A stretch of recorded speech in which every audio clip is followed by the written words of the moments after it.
जय हिंद दोस्तों, सत श्री अकाल, नमस्कार। तो आज की क्लास में हम लोग रीजनिंग के एक मोस्ट इम्पोर्टेंट टॉपिक पे चर्चा करने वाले हैं। तो आप लोग हमारे साथ बने रहेंगे, जुड़े रहेंगे और इन चीज़ों को बेहतर तरीका से समझने का प्रयास करेंगे। दोस्तों आज की क्लास में जो हम लोग चर्चा करने वाले हैं, आज की क्लास में दोस्तों जो हम लोग पढ़ने वाले हैं, त्रिभुजों की गिनती अर्थात काउंटिंग ऑफ ट्रायंगल। मतलब हम लोग अगर कोई फिगर दिया हुआ है, उस फिगर में हम लोग बहुत ही कम समय मतलब 1 सेकेंड में कैसे उसका आंसर करेंगे, त्रिभुज को काउंट करना हम लोग होता है। तो इस चीज़ें पे हम लोग क्या करेंगे, आज बेसिक तरीका से लेकर के बेस्ट तरीका से होते हुए ऐसा शॉर्ट ट्रिक सीखने वाले हैं जो आज तक 100% गारंटी के साथ बोलूँगा कि आज तक आप लोग ऐसा ट्रिक कभी नहीं पढ़े होंगे, कभी नहीं सीखे होंगे। ठीक है, जैसे आप लोग थंबनेल पे देख ही चुके होंगे। ठीक है, कि हमने यहाँ पे आपको थोड़ा सा इंट्रोडक्शन दे रखा था थंबनेल पे कि हम लोग जनरली जो क्या करते हैं, जैसे त्रिभुज काउंट करते हैं तो हम लोग सभी को ऐड करते हैं, इन सभी को जोड़ करके फिर हम लोग आंसर। लेकिन हमने इसको क्या किए हैं, गलत किए हैं। मतलब हम इस तरीक़ा से नहीं करेंगे, ये पुराना मेथड हो गया, नया मेथड हम लोग सीखने वाले हैं। ठीक है, तो बशर्ते आपको नया चीज़ सीखना है तो वीडियो को पूरा देखना पड़ेगा। तो आप लोग वीडियो में जुड़े रहिए। चलिए क्लास को स्टार्ट करते हैं। देखिए सबसे पहले हम लोग क्या करते हैं, बेसिक तरीका समझते हैं।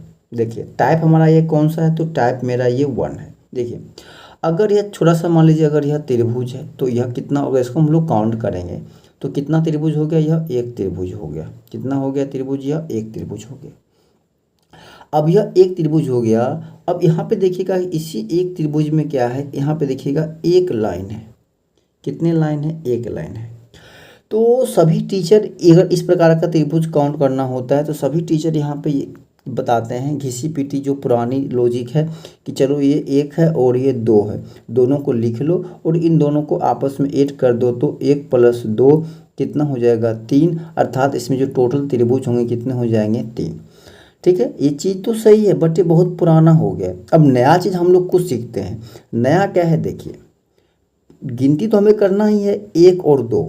अब 2 के बाद ठीक अगली संख्या कौन सी आती है, 3। तो 3 में क्या करो, इस 2 को गुना कर दो।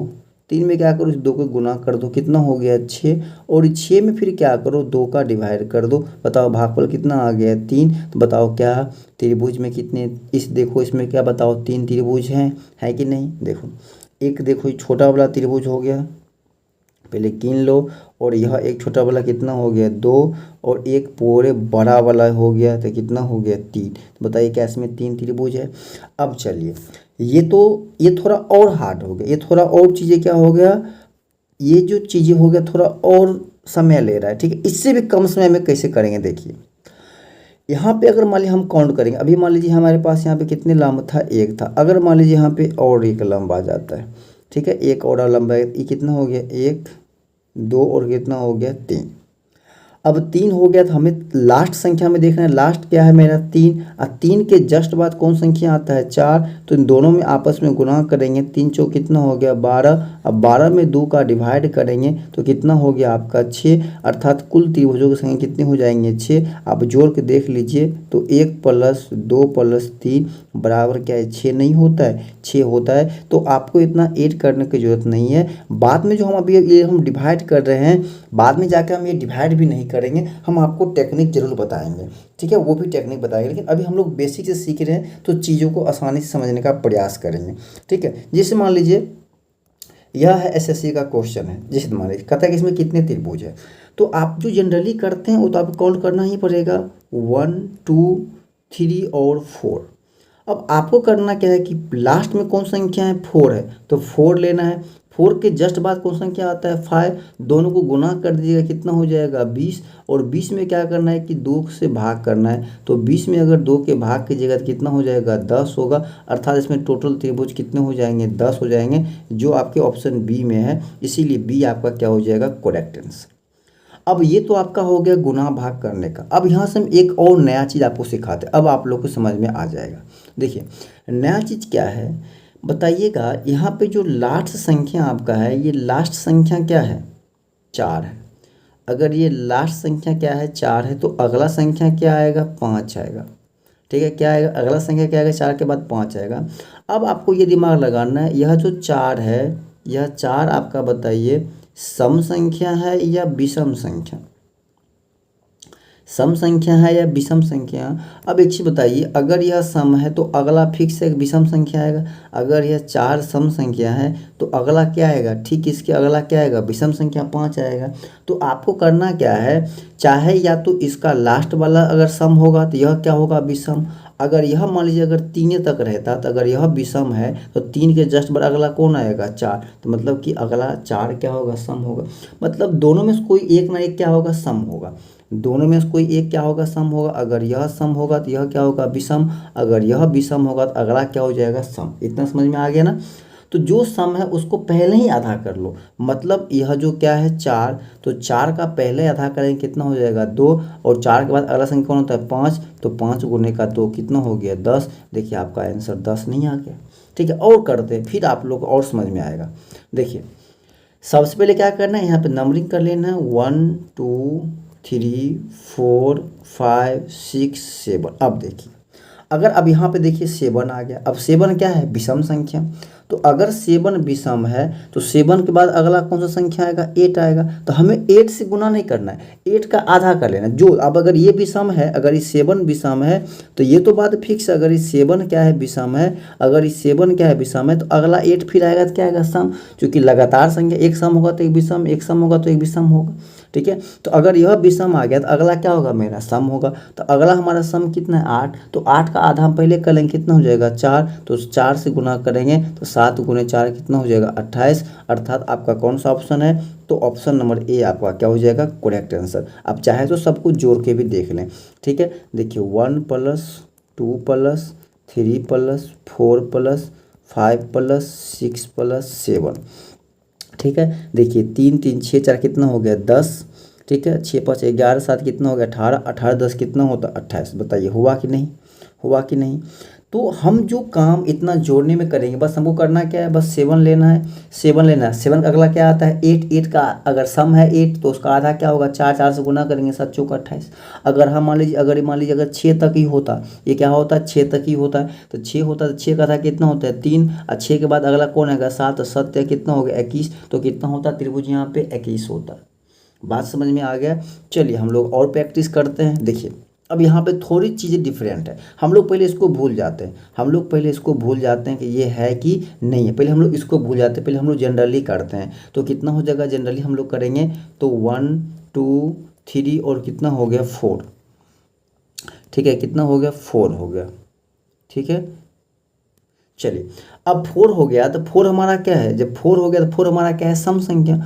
अगर 4 हमारा सम है तो 4 का आधा कितना हो जाएगा, 2। अब 4 के बाद क्या आता है, 5। 4 के बाद क्या आता है, 5। तो 4 5 दूनी कितना हो गया, 10। तो बताइए टोटल कितने हो जाएंगे, त्रिभुज 10 हो जाएंगे। कब, जब ये वाला भाग हम नहीं लेंगे। अब ये भाग आ गया तो और ये आसान है। अब बताइए पहले जो ये ठीक है, जो ये है इसकी सहायता से हमें कितने त्रिभुज मिल गए, तो 10 मिल गए।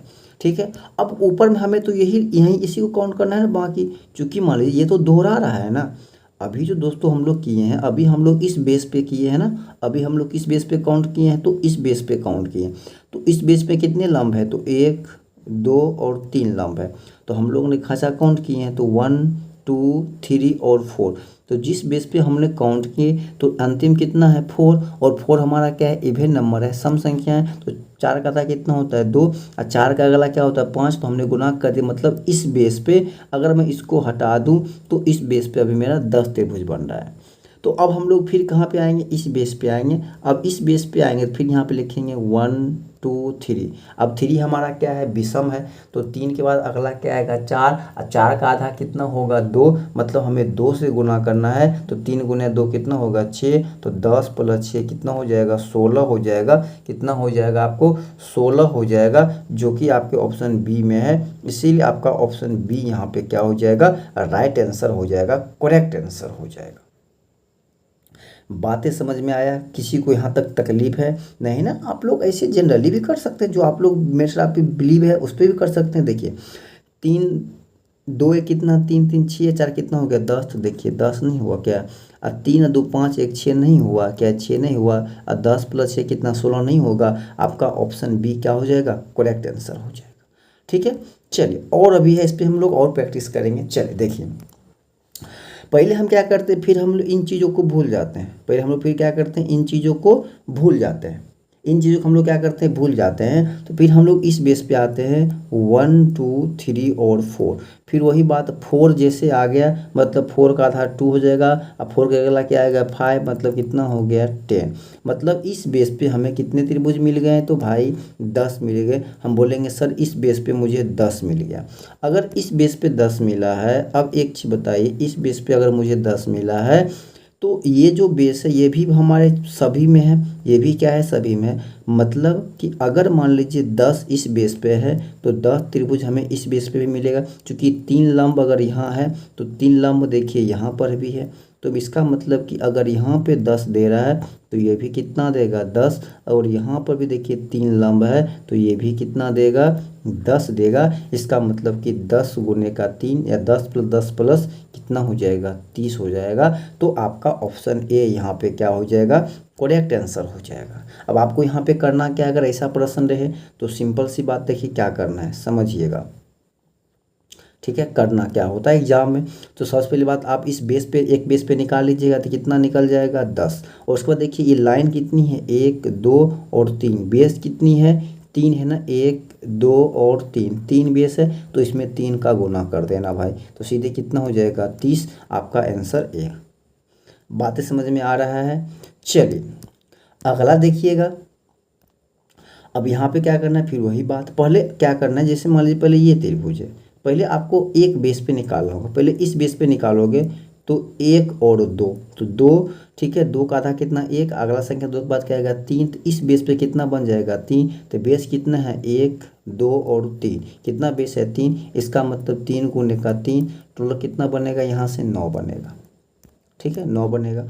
फिर वही बात यहाँ आ जाएंगे, ठीक है, फिर यही बात कहाँ आ जाएंगे, यहाँ पे आएंगे तो 1 2 और 3, बेस कितना है 3, निकाल लेंगे 1 और 2, फिर 2 है तो 2 का अगला क्या हो जाएगा 3, और 2 का आधा 1, तो 3 गुने कितना हो गया 3। अब बेस कितना है 1 2 3, तो फिर 3 गुने का 3 कितना हो जाएगा 9, तो 9 इसमें ये दे रहा है और 9 मेरा ये दे रहा है, ठीक है। ये क्या दे रहा है 9 दे रहा है, तो 9 प्लस 9 कितना हो गया 18।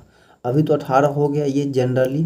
अब इसमें देखते हैं क्या कहीं पे ये कुछ और दे भी रहा है, कहीं से कोई और यह एक त्रिभुज भी दे रहा है, इस पे भी हम लोग देख लेते हैं, ठीक है। इस पे भी हम लोग क्या करते हैं देख लेते हैं क्या कोई त्रिभुज दे भी रहा है। तो अगर हम इसकी बात करें तो ये तो मेरा काउंट हो ही गया, नहीं कोई त्रिभुज यह और कोई त्रिभुज यह नहीं दे रहा है, ठीक है, अन्य और कोई त्रिभुज यह नहीं दे रहा है। तो अब मेरा आंसर यहाँ पे बी हो जाएगा, करेक्ट आंसर 18, ठीक है। चलिएगा अगला देखिएगा फिर यहाँ पे, ठीक है, फिर यहाँ पे देखिएगा, पहले आप देखिए एक बेस पे आइएगा, इस त्रिभुज में आइएगा तो 1 और 2, इसका मतलब इसमें कितना बनेगा 3, और बेस कितना है 2, तो 3 गुने का 2 कर देगा कितना हो जाएगा 6 त्रिभुज आपको यहाँ से बन गया, ठीक है। 6 त्रिभुज कहाँ से बन गया यहाँ से। फिर क्या इसको हम लोग छोड़ते हैं, पहले जो देख करने वाला है उसको करते हैं हम लोग, जो हम लोग ट्रिक से कर सकते हैं। फिर यहाँ पे देखिए कितना बेस 2 बेस, और इसमें भी कितना 1 और 2, इसका मतलब 1 में 3 तो 2 में कितना हो जाएगा 6।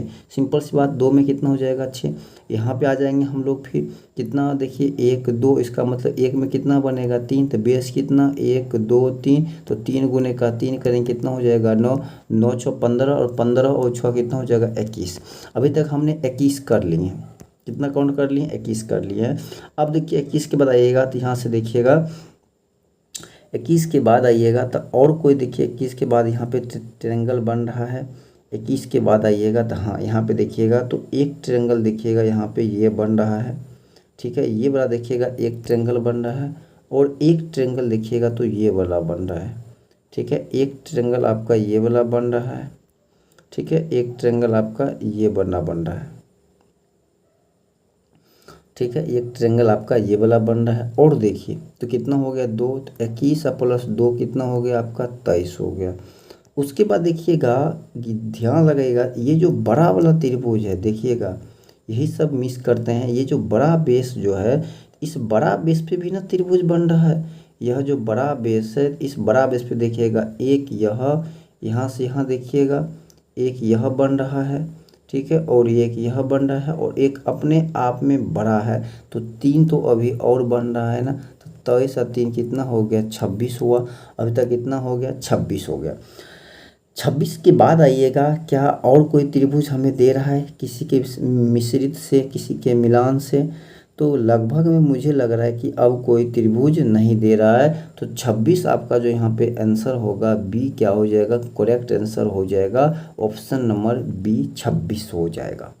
ठीक है, क्योंकि इसके बाद देखिएगा तो कोई और लगभग में नहीं दे रहा है। ठीक है, इसको हम लोग क्लीन करके देख लेते हैं, एक बार हम लोग क्लीन करके इसको देख लेते हैं। हाँ, लगभग में हो गया। ठीक है, इसमें अब नहीं दे रहा है। चलिए अगला देखिएगा, तो ये तो बहुत ही आसान है, इसमें करना क्या है, कुछ नहीं। देखिए सभी में क्या लंब कितना है, एक है, तो 1 और 2, इसका मतलब इसमें कितना दे रहा है, 3, तो इसमें भी देगा 3, इसमें भी देगा 3 और इसमें भी क्या देगा 3। 3 3 6 3 9 3 कितना हो गया, 12 हो गया। ठीक है, 12 और एक यहाँ से एक हो जाएगा, तो 12 और एक कितना हो जाएगा, 13 हो जाएगा। 13 कितना हो गया, 13 हो गया, जो कि आपके ऑप्शन डी में रखा है, इसीलिए ऑप्शन नंबर डी आपका क्या हो जाएगा, करेक्ट आंसर हो जाएगा 13। ठीक है, बातें समझ में आ रहा है। चलिएगा अगला प्रश्न हम लोग देखते हैं, समझ में आ रहा है ना कॉन्सेप्ट। चलिए देखिए, ये है ना बहुत ही आसान है। आसान कैसे, देखिए अब त्रिभुज को पकड़िए अलग अलग करके, सिंपल सी बात है। देखिए 1 और 2, तो इसका मतलब कि 3 इससे बनेगा, तो कितने लेयर हैं, 1 2 और 3, इसका मतलब कि 3 गुने का 3 कर दीजिए 9। अगर इसमें 9 बन रहा है, देखिए यहाँ पर भी ये सेम है, यहाँ देखिएगा ये भी सेम है और ये भी क्या है, सेम है। इसका मतलब इसमें 9, तो इसमें भी 9 बन रहा है और इसमें भी कितना बन रहा है, 9 बन रहा है। ठीक है, तो 9 तिया कितना हो गया, 27 हो गया। इसके बाद देखिए और कोई कंबाइनिंग से तो कोई नया नहीं बन रहा है, कोई नहीं बन रहा है, इसका मतलब आपका ऑप्शन सी यहाँ पे क्या हो जाएगा, करेक्ट आंसर हो जाएगा। ठीक है, चलिए अब हम लोग आते हैं आपके पास कौन सा, तो टाइप 2 पे आते हैं। कोई अगर वर्ग हो या आयत हो, उसमें अगर कोई विकर्ण खिंचा हुआ है तो उससे कितने त्रिभुज बनते हैं, उसको कैसे काउंट करेंगे। देखिए सिंपल सी बात समझिएगा कि अगर मान लीजिए कि यह कोई वर्ग है, यह कोई वर्ग है, तो अगर इसमें हम अगर ये विकर्ण खींचते हैं तो ये क्या होता है, तो ये जो वर्ग होता है इसको विकर्ण क्या करता है, इसमें 2 त्रिभुज में बांट देता है। कितने त्रिभुज में, देखिए तो 2 त्रिभुज में बांट दिया। अगर एक विकर्ण खींचे तो कितने में बांट दिया, 2 में बांट दिया। कितने में बांट दिया है, तो 2 में बांट दिया। ठीक है, 2 में बांट दिया है ना। तो उसी प्रकार से अगर हम लोग 2 विकर्ण खींचें, कितने विकर्ण खींचे, 2 विकर्ण खींचें। ठीक है, कितने विकर्ण खींचे, 2 विकर्ण खींचे, तो कितने त्रिभुज होगा। अब बताइए, यहाँ पे देखिए पहले छोटा देखिएगा, तो एक यह और एक यह 2 और एक यहाँ पे 3 और यहाँ पे एक छोटा, कितना हो गया, 4। 4 ये हो गया। फिर आइएगा इधर से, यहाँ एक देखिएगा ये 5 और यहाँ से ये आइएगा तो 6, यहाँ से ये आइएगा तो 7 और यहाँ से ये आइएगा तो 8। कितना हो गया, 8 हो गया। अगर 2 विकर्ण है तो 8। अब इससे तो मुझे इतना गिनती करते नहीं रखना है, इतना हम तो कर देंगे नहीं। करना क्या है, देखिए नंबरिंग कर लेना, 1 2 3 4। ठीक है, नंबरिंग कर लीजिए। तो सबसे लास्ट पॉइंट क्या आया आपके पास, 4 आया है। 4 में क्या करना है, आपको 2 का मल्टीपल करना है, जितना आएगा वही आपका नंबर ऑफ क्या हो जाएगा, ट्रायंगल हो जाएगा। ट्रायंगल कितना हो जाएगा आपका, तो 8 हो जाएगा। बात समझ में आया। चलिए हम लोग प्रश्न पे चलते हैं डायरेक्ट। अब प्रश्न क्या, देखिए पहले आपके पास यहाँ पे अलग अलग करके, पहले ये आपके पास एक आयत है, वर्ग बोल सकते हैं इसको, कोई चतुर्भुज बोलिए, कोई दिक्कत नहीं है।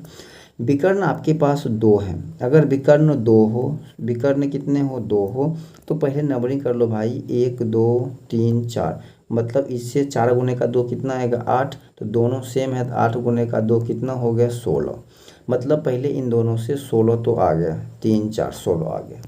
इसके बाद देखिए कि इन दोनों के मिलने से कोई और त्रिभुज तो नया नहीं बन रहा है, तो जी बिल्कुल नया बन रहा है। तो देखिए ये वाला देखिएगा तो एक नया बन रहा है दोनों के मिलने से। देखिए दोनों के बीच में देखिए एक नया ये है, और इन दोनों के बीच में देखिएगा तो एक नया ये है जो काउंट नहीं हुआ था। ठीक है, तो 2 त्रिभुज इधर से हो गया, तो 16 + 2 कीजिएगा तो कितना हो जाएगा, 18 हो जाएगा, जो कि आपके ऑप्शन सी में है। इसीलिए ऑप्शन नंबर सी आपका क्या हो जाएगा, करेक्ट आंसर हो जाएगा। कोई दिक्कत है? चलिए देखिए, टेक्निक से कीजिएगा तो चीज़ें आसान हो जाएगा। सिंपल सी बात, वही बात देखिए, यहाँ से अगर 1 है तो कितना हो गया, पहले 8 हो गया, तो 3 है तो इसका मतलब 8 × 24 तो हो ही गया, 24 हो गया। फिर देखिए कंबाइनिंग से यह एक ये बनेगा और यहाँ पे देखिएगा एक यह बनेगा, 2 हो गया, ठीक है। 2 के बाद आइएगा, फिर यहाँ पे देखिएगा एक यह बनेगा, ठीक है, और फिर यहाँ पे आइएगा तो एक यह बनेगा, तो कितना हो गया, 2 2 4 हो गया। तो 24 + 4 की जगह कितना हो जाएगा, 28 हो जाएगा। कितना हो गया, 28। क्या इसके बाद और कोई बन रहा है? नहीं बन रहा है ना, तो ऑप्शन बी आपका क्या हो जाएगा, करेक्ट आंसर हो जाएगा। कोई दिक्कत है? चलिएगा अगला प्रश्न देखिएगा, ठीक है। अब देखिए यहाँ पे भी कुछ नहीं करना है, बस यहाँ पे आसान है, काउंट कर लीजिए, 1 2 3 4 5 6 7 8। तो 8 को 2 से मल्टीपल कीजिए, कितना हो गया, 16। आपका ऑप्शन डी है, इसीलिए option number D correct answer हो जाएगा, इसमें तो कुछ है ही नहीं। चलिएगा अगला देखिएगा, अगला भी वही बात, 1 2 3 4 5 6 7 8। तो 8 2 जा कितना हो गया, 16। तो 8 2 जा कितना हो गया, 16। और ये भी क्या है, सेम है, तो सेम है तो फिर 16 गुने का 2 कर दीजिए, कितना हो जाएगा, 32 हो जाएगा। इसके बाद इन दोनों के मिलने से कोई नया बन रहा है, नहीं बन रहा है, इसका मतलब 32 आपका ऑप्शन यहाँ पे डी क्या हो जाएगा, करेक्ट आंसर हो जाएगा। तो दोस्तों हम आशा करते हैं कि आप कुछ चीज़ें नया सीखे होंगे और आपको इस वीडियो के माध्यम से कुछ चीज़ें सीखने को मिली होगी और आपको इससे कुछ बेनिफिट जरूर हुआ होगा। तो हम आशा करते हैं कि आप चीज़ों को बेहतर तरीक़ा से समझ गए होंगे। तो चलिए हम आज क्लास के यहीं पे समाप्त करते हैं, तब तक के लिए जय हिंद, जय भारत।